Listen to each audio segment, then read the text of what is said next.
Hi everyone, Angela here. I'm really excited to share with you my new drawstring bag design just in time for Easter. It has fluffy ears and a cute fluffy tail and corners that pop out like little bunny feet. They're fully lined and come in 3 different sizes.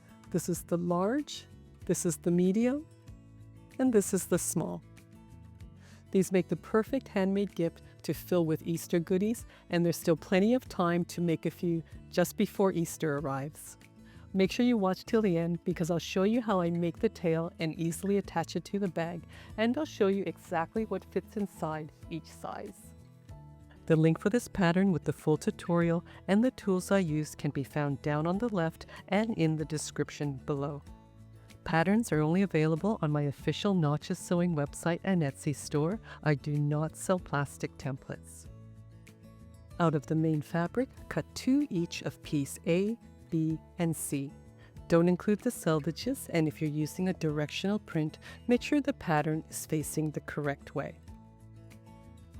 You don't have to use all the same fabric, you can use any combination. With your lining fabric, cut 2 of piece A. To give the bag some body, use Reusable H640, which is a fusible fleece with the glue dots on one side.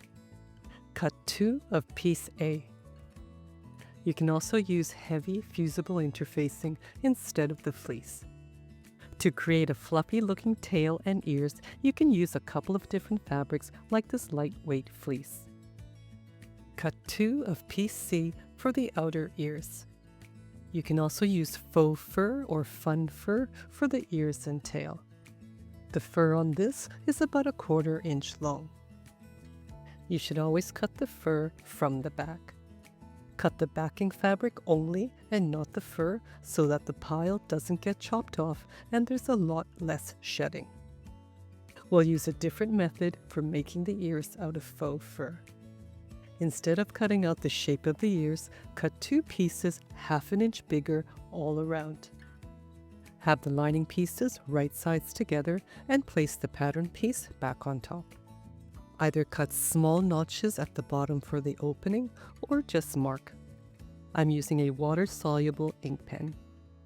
If you need to, clip together the sides and bottom. Place the top channel pieces with right sides together. Place the pattern piece back on top and double check that the print is facing the right direction.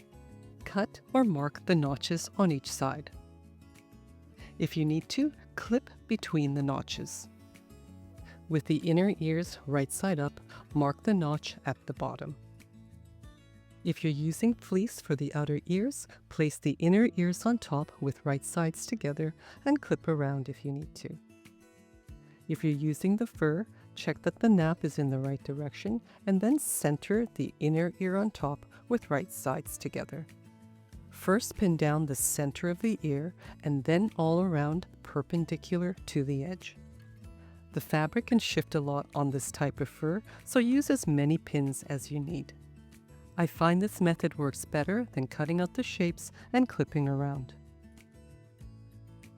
With the batting glue side up, place the wrong side of the front on top and press together. Then repeat with the back. Place pattern piece A on the right side of the back piece and mark the notches for the ears and the dot for the tail placement. I'm using the Juki TL 2010Q sewing machine. The link for this and the tools I use are down in the description below. If you're in Australia or New Zealand, click the link for Echidna Sewing and Juki Junkies for North America. Using a 1/4 inch seam allowance, backstitch at each end and at the notches. Repeat on the other side and trim the threads.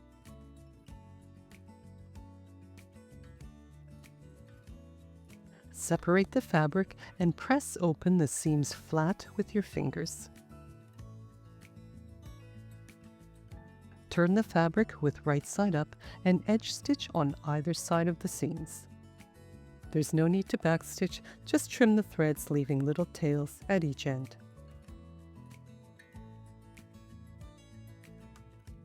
fold up in half with wrong sides together, match the raw edges, and press all around.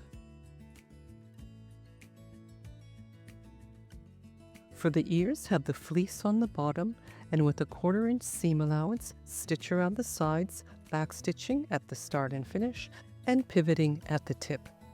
To pivot, stop 1/4 inch before the edge, have the needle down, lift the presser foot, and turn.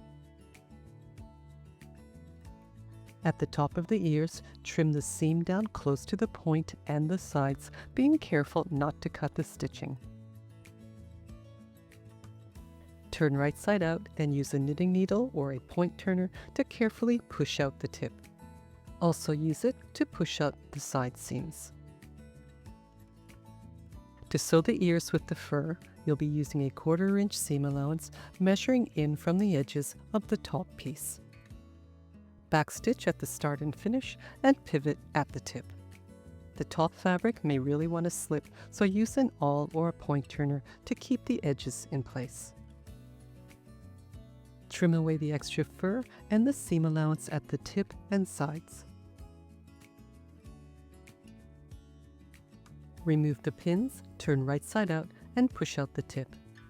Repeat with the other ear and give them a light press. For the rest of the tutorial, I'll just be using these ears with the fur. With right sides together and the fur facing down, position the ears along the top edge of the front piece. Match the notches and pin together down the center. Fold the sides inwards so they meet in the center and clip in place at the top.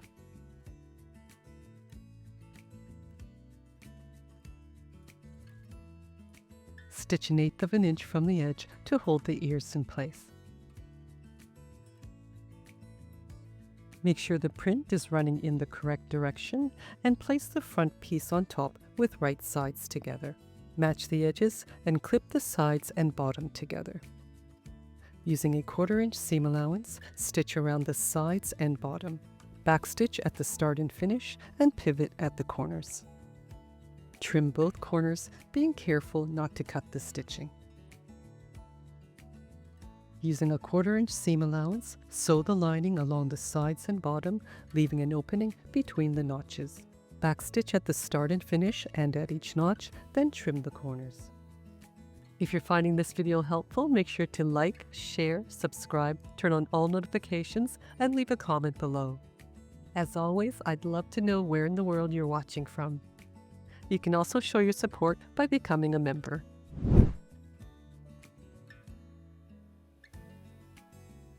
Open out the lining and press the side seams flat, pressing only halfway down. Open up the outer bag, fold in the bottom, and press open the side seams all the way down. Press open the bottom seam and turn right side out. Poke out the corners and press. Double check the opening is on the inside of the channel and place it around the top of the bag. Match the side seams and the top edges and clip all around. Stitch together all around 1/8 inch from the edge. There's no need to backstitch. Fold up the sides and bottom of the outer bag and place it inside the lining with right sides together. Match the side seams and top edges and clip all around. Using a 1/4 inch seam allowance, stitch together all around. There's no need to backstitch, just overlap the stitching about 1/2 inch to finish. Carefully pull right side out through the opening and push out the corners of the lining.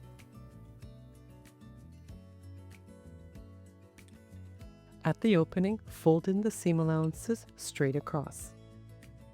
Match the folds and edge stitch it closed, backstitching at each end. Place the outer bag back into the lining. Hold the bottom of the lining and pull the top channel all around so that the top seam is flat. Pull the ears straight out on the bottom. Start the top stitching from under this ear. Check that the seam is flat underneath, then top stitch 1/4 inch below the seam all around, backstitching at the start and finish. Make sure to check out my channel for more fun Easter projects. Use your finger to push down the corners on each side. To create the external box corner, match the bottom seam with the side seam to form a triangle and lay it flat. Measure across from side to side using the measurement given for the size and mark a straight line across. For the medium, it's 3 inches across. Make sure the line is square to the seam. Use a hair marker to mark a straight line across, clip the sides, then repeat on the other side.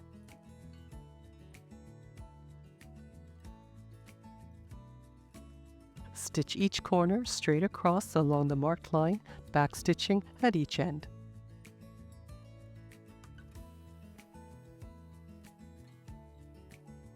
To make the tail, use a long needle with a larger eye.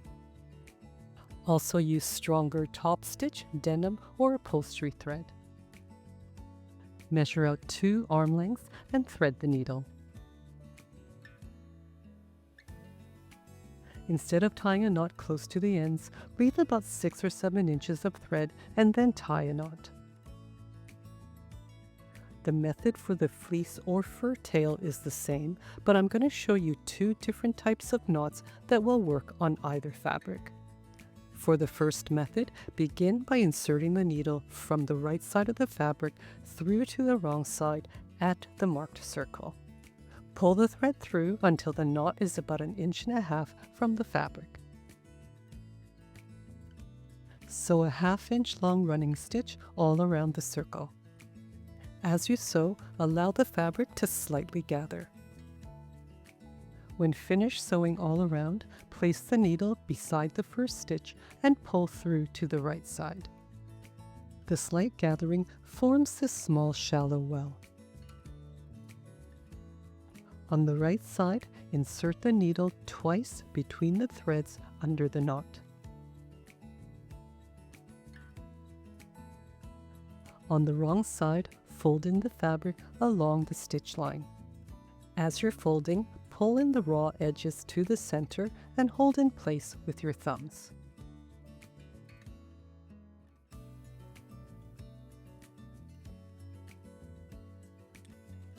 While holding on to the center, carefully pull on the end with the needle to gather up and close the opening. Squeeze the top together and continue pulling tight. Once the opening has been pulled as tight as possible, tie a square knot with the thread ends to secure the stitching. Then trim the end without the needle. It should look like a little cotton ball. With this length of thread still attached with the needle, it's ready to be sewn onto the bag. If you prefer to glue the tail on, just thread the needle through the tail and pull tight to bury the thread. For the second method, thread the needle and tie the knot close to the ends. Insert the needle from the first side through to the wrong side at the marked circle and leave about a 6-inch long thread tail. Sew a 1/2 inch long running stitch all around the circle.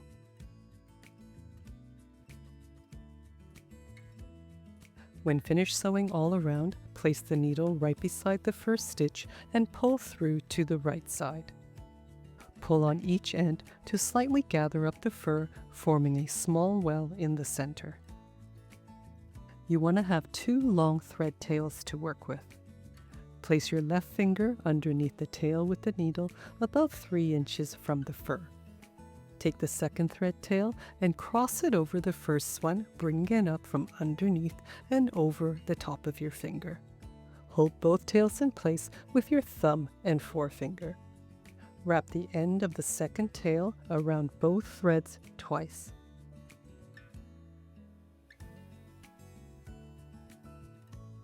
Then pass the end through the loop beside your finger. Remove your finger from the loop while holding onto the thread tail and pull on the second tail to tighten the knot. This creates a small sliding knot. Fold in the fur along the stitch line. As you're folding, carefully pull in all the raw edges to the center and hold in place with your finger and thumb.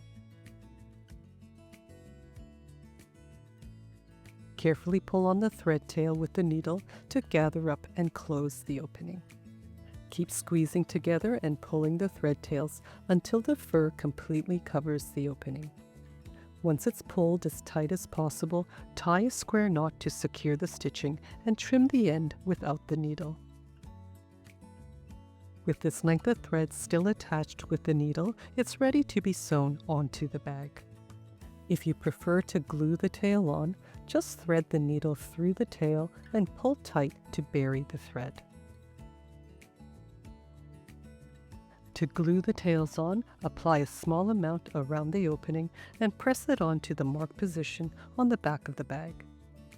To sew the tail on securely, insert the needle at the marked position through the outer bag and lining and pull tight.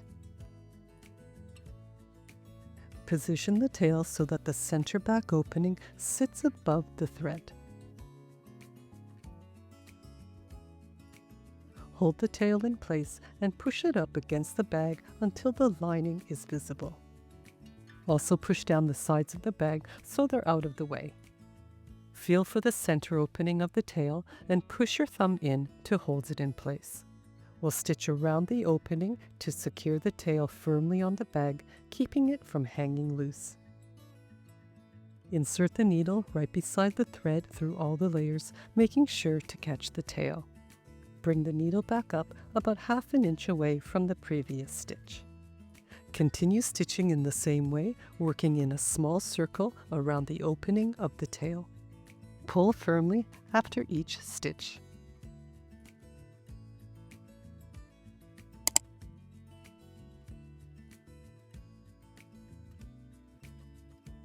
To finish, insert the needle beside the last stitch to form a loop.